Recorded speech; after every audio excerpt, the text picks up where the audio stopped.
अमरावतीमध्ये ठाकरेंची शिवसेना आणि मनसेची युती झाली आहे। दर्यापूर अंजनगाव सुरुचीमध्ये ठाकरेंची सेना आणि मनसे एकत्र आली आहे। दर्यापूरमधून नगराध्यक्षपदासाठी भावना भुतळा यांना युतीची उमेदवारी देण्यात आली आहे।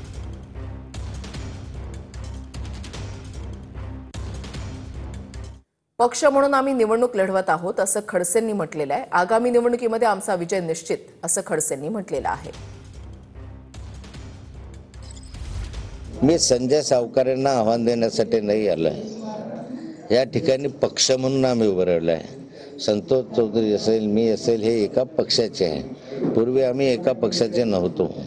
पूर्वीची 10 वर्षाची परिस्थिती वेगळी होती।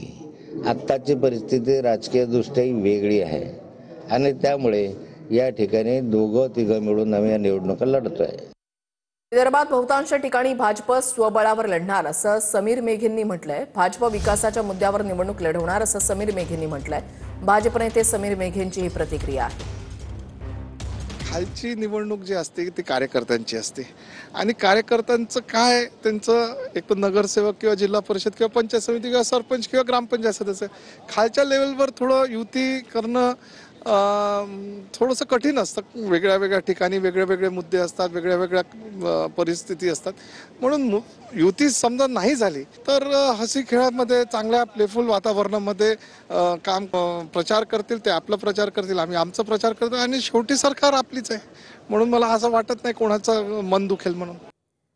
सातारा नगरपालिकेसाठी नगराध्यक्षपदाचा तिढा हा कायम आहे। सातारा नगरपालिकेमध्ये दोन्ही राज्यांकडून नगराध्यक्षपदासाठी रस्सीखेच सुरू आहे। 50 नगरसेवक पदावर दोन्ही राज्यांचे मनोमिलन, मात्र नगराध्यक्षपदाचा तिढा हा कायम असल्याचं पाहायला मिळतंय।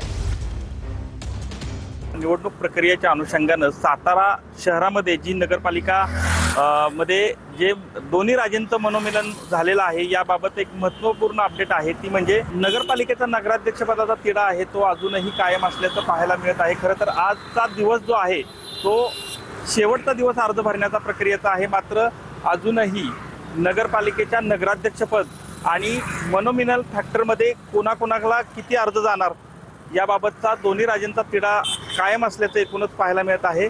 दोन्ही राज्यांमध्ये मनोमिलन नसतं, मात्र यावर्षी हे मनोमिलन झाल्यामुळं दोन्हीकडच्या राज्यांच्या कार्यकर्त्यांची मात्र गोची झालेली पाहायला मिळत आहे। त्यामुळं हा फॉर्म्युला कितीचा ठरणार याकडे देखील सर्वांचं लक्ष लागून राहिलेलं पाहायला मिळतंय। कॅमेरामन आमिर शेखसह संतोष नलवडे, TV9 मराठी, सातारा। नाशिकमध्ये 11 नगर परिषद, 6 नगरपंचायतींचा अर्ज भरण्याची आज शेवटची तारीख आहे। जिल्ह्यातील युतीबाबत अद्याप कोणतीही स्पष्टता नाही। निवडणुकीमध्ये दिग्गजांची प्रतिष्ठा पणाला लागली आहे।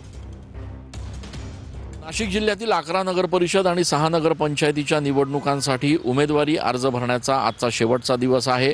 आजचा शेवटचा जरी दिवस असला तरी महायुती किंवा महाविकास आघाडीच्या घटक पक्षांमध्ये मात्र कुठेही समन्वय बघायला मिळत नाहीये। बहुतांश सगळ्याच नगरपालिका आणि पंचायत समितीच्या निवडणुकांमध्ये सगळ्याच पक्षांकडनं स्वबळाचा नारा दिला जातोय। पक्षांच्या एकूणच कार्यकर्त्यांच्या मागणीनुसार पक्षांनी एकत्र यायचं का वेगळं लढायचं याबाबतचा निर्णय पुढच्या काही दिवसात होऊ शकतो। मात्र एकूणच या संपूर्ण निवडणुकीच्या निमित्तानं प्रत्येकच पक्षामध्ये रस्सीखेच असल्याचं सध्या बघायला मिळत आहे। कॅमेरा पर्सन आकाश शेवलेसह मी चंदन पूजा अधिकारी, TV9।